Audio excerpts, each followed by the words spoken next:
안녕하세요, 여러분의 코딩메이트 디모입니다. 이번 영상에서는 실제 화면에 보이는 UI를 그려주는 뷰 시스템과 뷰의 종류에 대해 얘기해 보겠습니다. 안드로이드 비긴스는 코틀린을 기반으로 강조하고 있습니다. 아직 코틀린을 모르신다면 코틀린 기본 강좌부터 보시기 바랍니다. 사실 지난 시간에 배운 액티비티는 앱 내부적인 화면 전환의 단위이고 실제 화면에 보이는 부분은 뷰라는 클래스로 구성되어 있는데요. 지난 시간에 실습하실 때 잠깐 보셨지만 액티비티의 뷰를 표시하기 위해서는 onCreate 함수 안에서 setContentView라는 함수를 호출하여 화면에 표시할 레이아웃 리소스의 아이디나 코드에서 직접 생성한 뷰 객체를 넘겨주시면 됩니다. 그런데 뷰를 설정하게 되었다고 바로 화면에 표시되는 것은 아닙니다. 지난 시간에 말씀드렸듯 액티비티 라이프 사이클에 의해 초기화나 복귀가 완전히 끝난 시점이나 터치나 키보드 입력 또는 데이터 변경 등으로 인해 뷰의 내용이 바뀌어야 하는 시점에 뷰 시스템에서 뷰 클래스의 onDraw 함수의 내용을 호출하여 화면에 뷰의 내용을 새로 표시해줍니다. 뷰 클래스를 개발자가 상속받아 원하는 뷰의 형태를 직접 구현할 수도 있지만 안드로이드에서는 기본적으로 여러가지의 파생된 뷰를 지원하는데요. 이러한 뷰에는 크게 세 가지가 있습니다.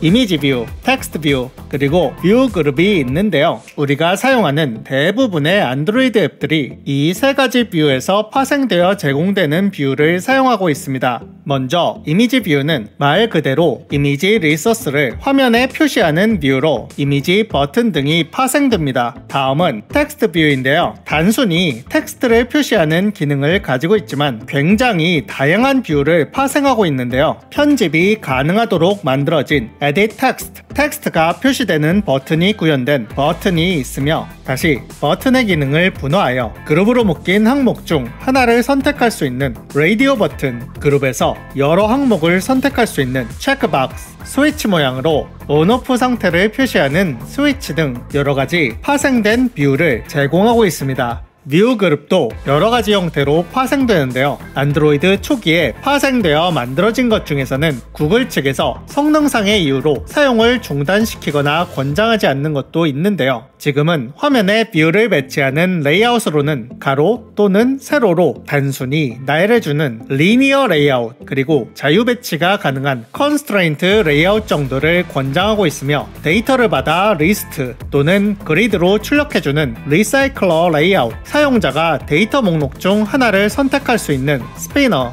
내부에 있는 뷰를 스크롤하며 볼 수 있는 스크롤 뷰, 탭을 통해 뷰를 전환할 수 있는 탭 레이아웃 등이 있습니다. 이번 시간에는 뷰 시스템과 뷰에 관한 전반적인 얘기를 해보았는데요. 기본적으로 제공되는 뷰들은 개발자가 UI의 개발에 크게 신경 쓰지 않고도 다양한 기능을 앱에 구성하게 해주며 필요한 경우 커스터마이징도 가능하도록 지원합니다. 이제 다음 시간부터는 실제 실습을 통해 뷰들의 실체를 알아보겠습니다. 그럼 계속 따라와 주세요.